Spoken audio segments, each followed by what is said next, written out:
What's up, guys? Iceman here. Yep. Not looking too good. Um, Aesthetically, anyway. Um,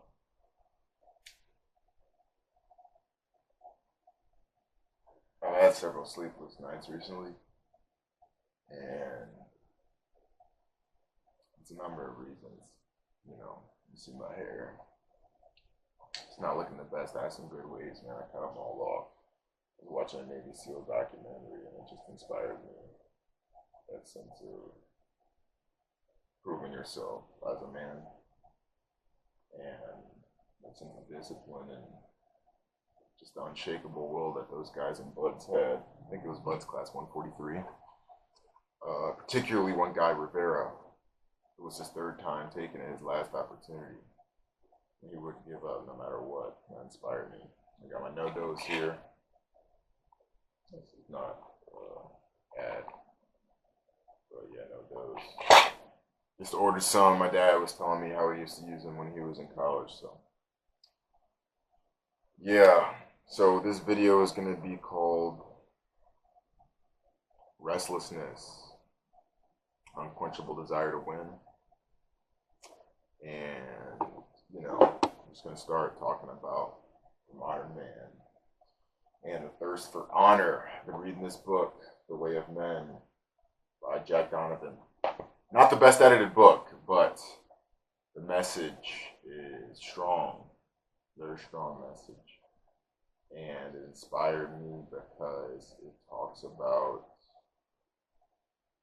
how in this society we have, as men, it's a lot more difficult to prove ourselves, as in the traditional way of the party gang, as he described it. Men proving themselves in combat or, more immediately apparent, purposeful ways of showing their value, And when they showed their value, even if it was to die, that value would be appreciated. And I know a lot of men suffer with the isolation or feeling that they're not needed in a society that, working a job that could just as easily fire them and hire somebody else and stuff like that. And for me, I would say that desire has been channeled into my intention to become a leading researcher in my field. And I know that my demographic as a black man is not very often represented in the field that I'm going into in particular. And that inspires me even more to go after it, but I've been having some challenges. I've been restructuring my entire life to be in alignment with what I'm trying to do. And I'm in a place that Robert Edson described as no man's land, the space between who you are now and who you're becoming. It's a challenging place to be in. Like I said, I've been missing sleep. Everything doesn't turn out the way I want it to, but I'm not giving up. I have sleepless nights because I know I'm going to get to where I need to go. I know I'm doing the work. Like I said before, it's just about better systems. And, a lot of men, in the past, gave their lives for something, for freedom, for honor, for, glory,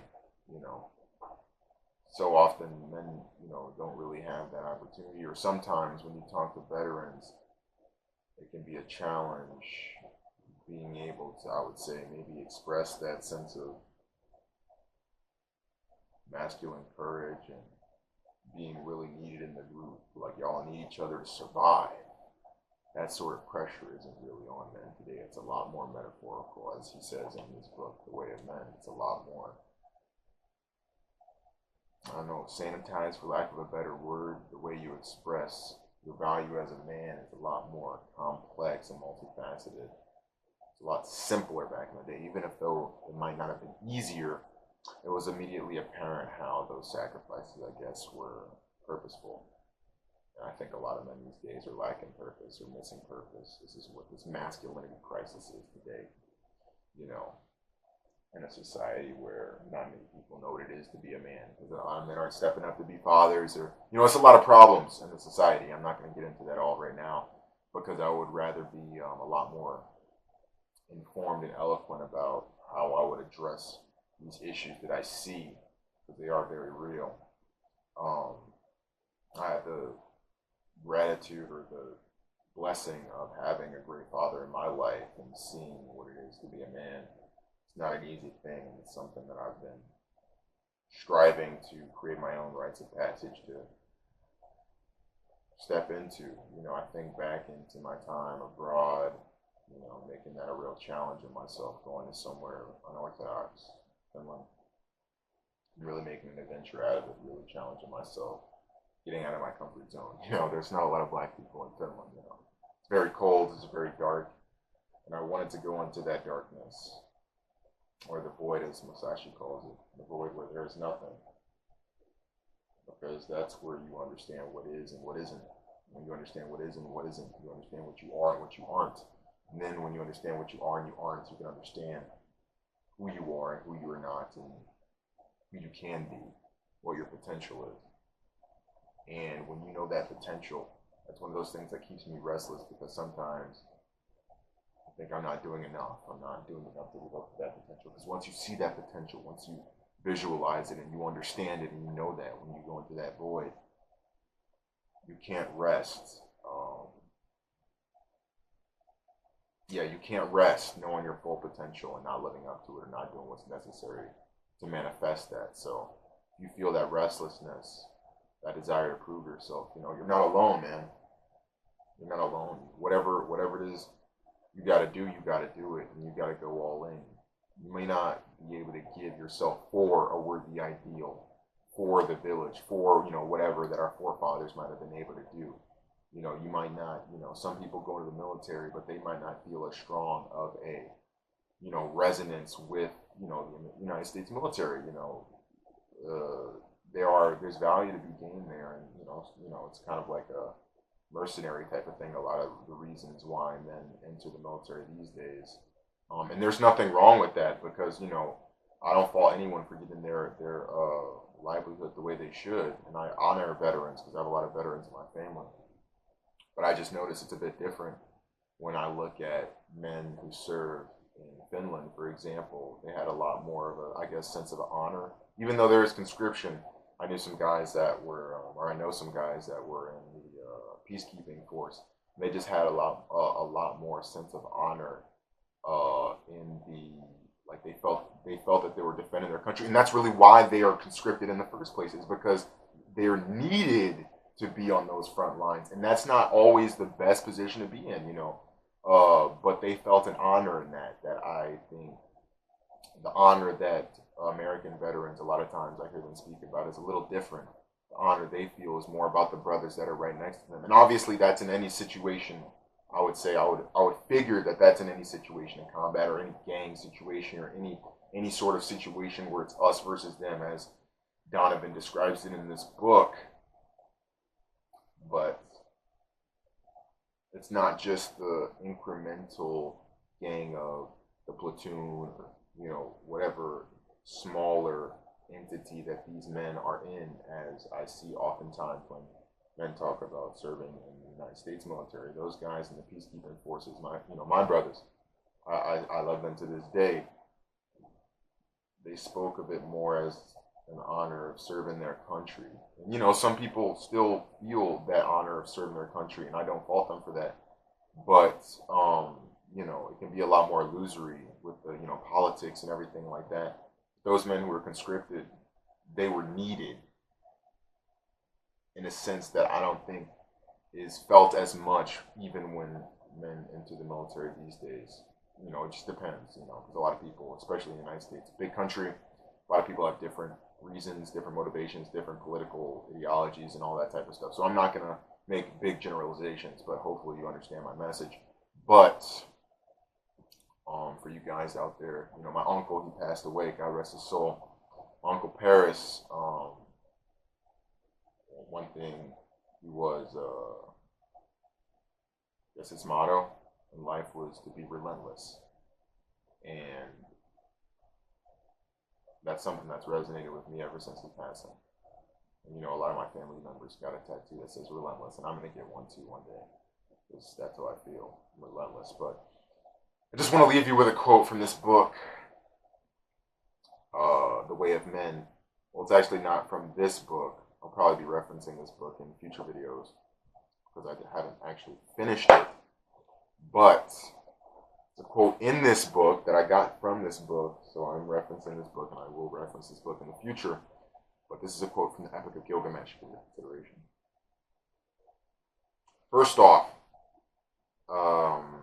Enlil, the father of the gods, had given Gilgamesh the power to bind and to loose, to be the darkness and the light of mankind. Now, this is, I think, something that can resonate with men who have a strong idea of masculinity or manhood or feel obligated to represent those ideals or embody those ideals in a world where he describes it as being increasingly metaphorical, but I would say nebulous. Even when we do have good demonstrations of what a man is, it can be clouded in a sea of politics and a sea of uncertainty. In a world that maybe doesn't value the sacrifices of men as much. I'm not exactly sure how to describe it, but, you know, I can maybe describe it in terms of, you know, men go and serve the country, and, you know, regardless of your political beliefs about, you know, men going to serve their country, there's still honor in going to serve, right? And respect to all my veterans out there, if there's any veterans watching this video. And the most common thing we think about when a guy goes out to the military and maybe he has, you know, a lady back home is that Jody's got his girl and gone, you know? That's what the man comes back to. And, you know, I don't have any statements about I'm not a moralistic person. So I don't have any statements about that, but kind of goes into the disillusionment, I guess, that kind of sentiment that men feel a lot of times about when it comes to a man. And that's not to say that I expect, you know, anybody to be loyal to somebody for that extended period of time. But I think that kind of sentiment that is so common among not only servicemen, but people who think about, you know, oh yeah, that guy went to the military, you know, what's his wife doing, you know, kind of represents a disillusionment of a lot of men with, you know, serving for something that they might not feel serves them. So that's why I don't think, you know, if you're a civilian, it's not always about giving your life for something. You might not have that opportunity. A lot of men of yesteryear had that opportunity. And maybe if you were faced with it, you might not have been so excited, but at least it meant something and it was of value to somebody. Or at least that's the way we think of it now. It's just my thoughts. But you might not be able to give your life for something. You might not be able to be martyred. Or even someone like Malcolm X, he gave his life for something. Dr. King, he gave his life for something, you know. You might not have that opportunity, but you can give your life to something. Your dreams, your aspirations, your goal. Give it everything. So, like I was saying, I'm going to continue with another quote. Here in the city, man dies oppressed at heart. Man perishes with despair in his heart. I've looked over the wall, and I see the bodies floating on the river, and that will be my lot also. Indeed, I know it is so, for whoever is tallest among the men cannot reach the heavens, and the greatest cannot encompass the earth. Therefore, I would enter that country, because I have not established my name, stamped on brick as my destiny decreed. I will go to the country where the cedar is cut. I will set up my name where the names of famous men are written. And where no man's name is written, I will raise a monument to the gods. The tears ran down his face, and he said, Alas, it is a long journey that I must take to the land of Humbaba. If this enterprise is not to be accomplished, why did you move me, Shamash? With the restless desire to perform it. For your consideration, think about that. Stay frosty. Peace out. Y'all have a blessed day.